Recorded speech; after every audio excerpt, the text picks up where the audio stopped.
Oke, selamat siang semuanya. Saya Wahyu Prasetyo, saya dari angkatan 20 SPKSB. Di sini saya berada di desa mana ya, Mas? Tompak. Desa Tompak, Kulon Progo. Jadi ada kunjungan dari Imadata untuk belajar tentang perbanyakan vegetatif dari dari pokat maksudnya, maaf. Nah, jadi di sini saya nggak cuma sendiri. Saya sini ditemani oleh narasumber idaman kita gitu. Idaman para wanita-wanita pertanian gitu. Jadi kita serahkanlah langsung kepada Mas. Tolong diperkenalkan diri dulu, Mas. Ya, terima kasih banyak, Mas. Nama saya biasa di desa atau di luar biasa dipanggil Tio atau Pras gitu, karena ada dua ya. Saya sendiri lahir di Kulon Progo sini, di dusun sini ya, dilahirkan di desa seperti itu, dan ya berkeinginan untuk membangun desa dari bidang saya seperti itu, Mas. Oh, iya. Jadi gini, Mas, kedatangan kami ke sini untuk banyak belajar kepada Mas, buat banyak cari informasi mengenai pertanian gitu kan.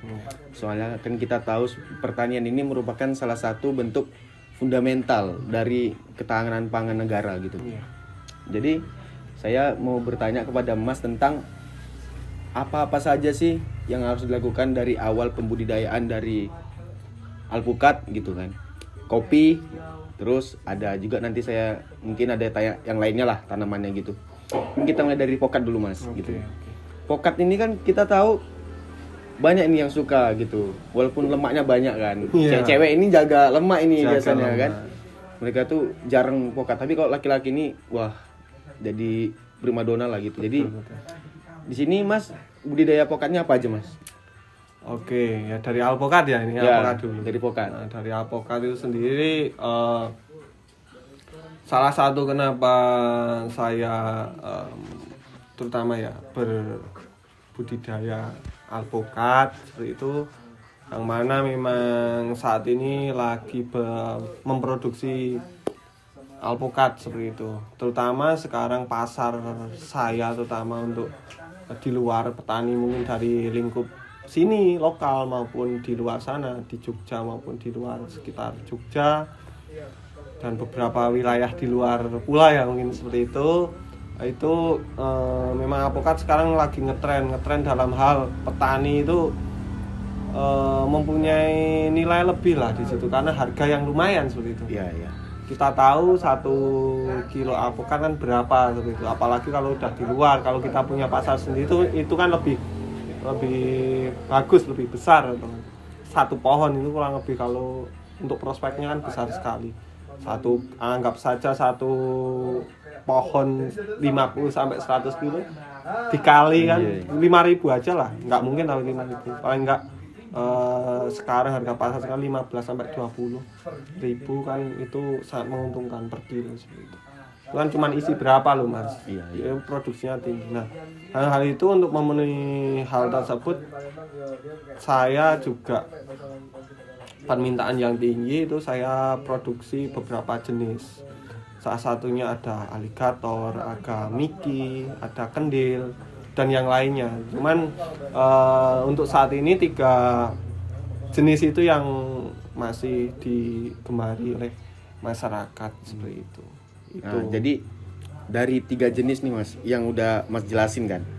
Saya mau tanya nih, dari 3 jenis ini menurut Mas kan yang paling unggul nih dari banyaknya alpukat kan, gitu, yang paling unggul lah. Nah, ada nggak yang lebih unggul lagi dari 3 ini gitu? Misalnya dari 3 ini mana yang lebih unggul gitu? Oke, ya sebenarnya gini, Mas. Kalau saya bilang ini yang saya 3 ini unggul ataupun ini jelas unggul karena di sini produksi yang berkualitas dan berkuantitas kan seperti itu. Dalam hal ini salah satunya kan miki itu salah satu hal yang sekarang menjadi primadona ya, dalam harga yang lumayan. Tapi yang di luar sana banyak, Mas. Contohnya kayak Wina atau Has, salah satu atau dari beberapa jenis di luar sana kan jenisnya banyak sekali, Mas.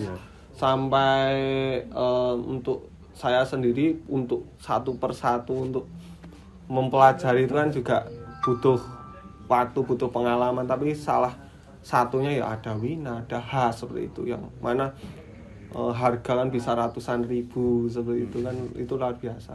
Cuman kan untuk peminatnya kan tertentu Mas, otomatis dari keterjangkauan konsumen untuk membeli bibit dan seperti itu kan juga lumayan. Contoh apokat non biji seperti itu kan satu, ibaratnya saya yang normal harga 20.000, ibaratnya 20.000, kalau di itu bisa 50.000. Artinya bahan itu kan berkaitan dengan hasil, alias minat pasar yang tinggi kan seperti itu. Kalau yang paling tinggi kan yang standar seperti ini, ibaratnya seperti itu. Jadi kayak gitu teman-teman kan. Ini bisa jadi salah satu ajang bisnis kita di bidang pertanian. Jadinya budidaya pukat ini yang orang banyak nyepelekan, cuman pukat, cuman ini, cuman paling bisa dibuat jus kan. Tapi mereka tuh nggak tahu nilai ekonomisnya tuh tinggi kan Mas.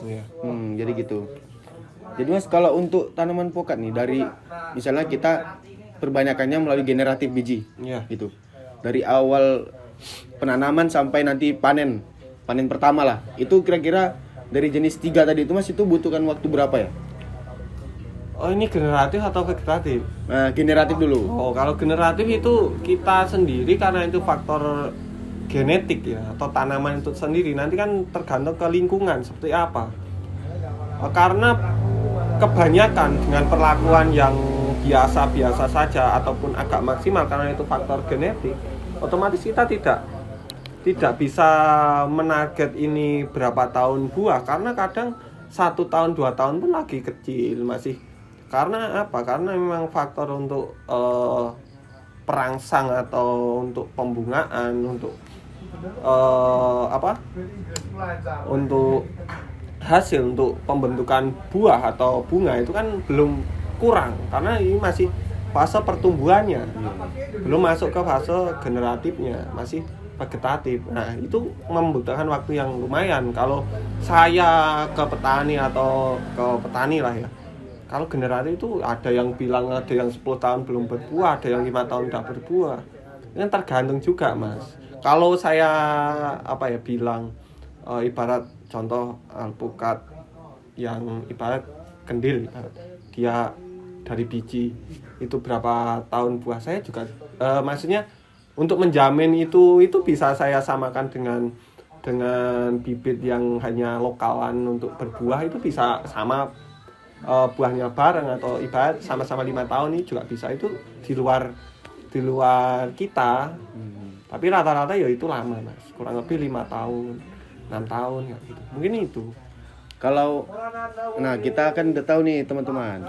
Ya, kalau kita dari biji itu pasti lama banget nih tanamannya itu bakalan berbuah kan.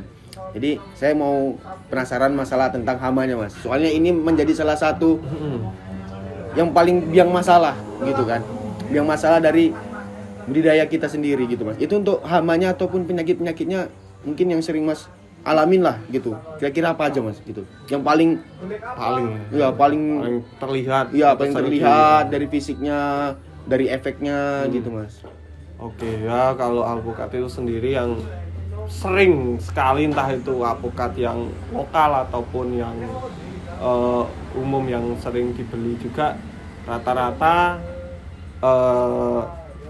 petani ya ataupun dari perawatan itu biasanya di ulat. Nah, karena biasanya sebelum masa masuk ke fase bunga atau pembuahan seperti itu, biasanya memang melalui fase ada ulat alpukat lah, ada yang bilang ulat alpukat seperti itu memang nanti kan bisa 1 pohon habis itu. Biasanya kayak gitu Mas. Jadi itu juga kadang kalau orang yang belum masih belajar tuh jijik ya, kalau orang Jawa jijik seperti itu. Biasanya kan geli seperti itu ya. Mungkin bisa, kalau yang solusinya ya, kalau orang yang mau berbudidaya salah satunya nanam, biasanya ya nanam yang miki. Kalau miki itu kan dari hama terutama ulat seperti itu agak kurang seperti itu dibanding yang lain. Mungkin itu salah satu solusinya, dan hama yang paling sering, sangat sering itu mesti itu.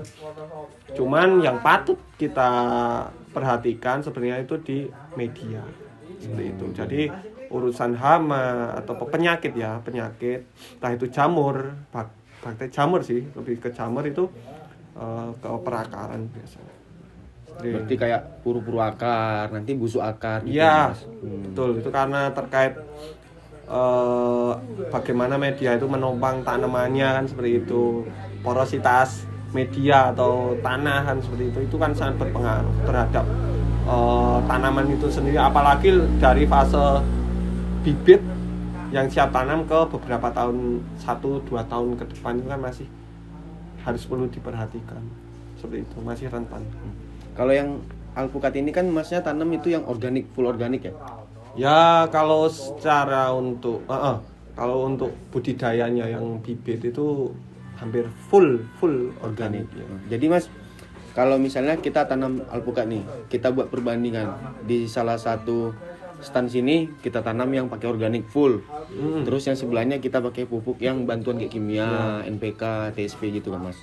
Itu mempengaruhi nggak mas dari rasa ataupun pulennya alpukat itulah gitu, mempengaruhi nggak dia? Gitu? Oke. Ya kalau secara dalam bidang pangan kan ini, terutama buah. Kalau ini kan buah, sayur aja pengaruh, apalagi buah. Yang mana faktor pendukungnya adalah lingkungan atau dari penumpang itu sendiri. Contoh ya tanah itu tadi. Tanah apa unsur haranya yang mendukung? Salah satunya pupuk ya. Di situ terutama cita rasa atau tekstur seperti itu sangat berpengaruh. Terutama rasa yang pulen. Makanya kalau kadang itu lokal tuh kadang enak, cuman tipis, kecil ya. Salah satunya kan seperti itu, dari bentuk dan rasa itu biasanya pengaruh. Nah, jadi saya penasaran nih mas, di desa mas nih ada nggak salah satu bentuk olahan, misalnya ada olahan dari alpukat yang digandrungi lah, yang disukain banyak masyarakat sini gitu, atau apa aja sih bentuk-bentuk olahan dari alpukat yang biasanya masyarakat sini buat gitu mas?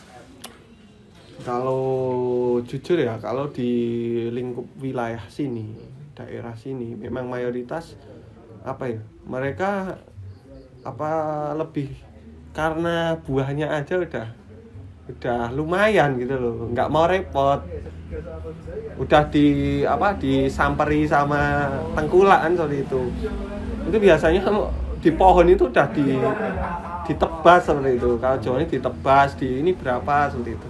Jadi belum sampai di tanah aja udah disamperin udah banyak yang nawar gitu ya. Iya, udah banyak yang nawar. Jadi untuk ngolahnya itu barangnya aja udah nggak ada di sini kan seperti itu.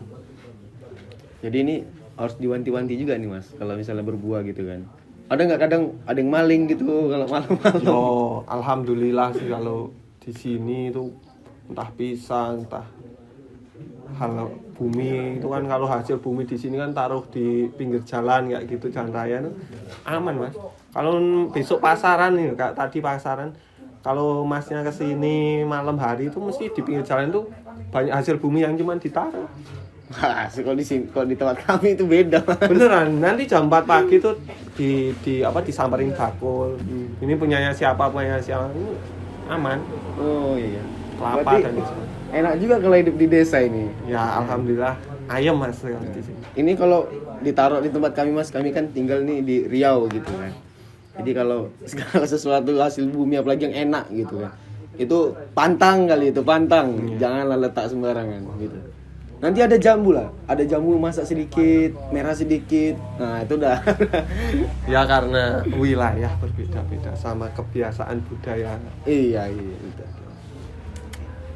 Oke teman-teman, jadi itu salah satu bentuk dari wawancara kita dari kunjungan Imadata ke desa Dusun Tompak, ya, Dusun Tompak. Ya.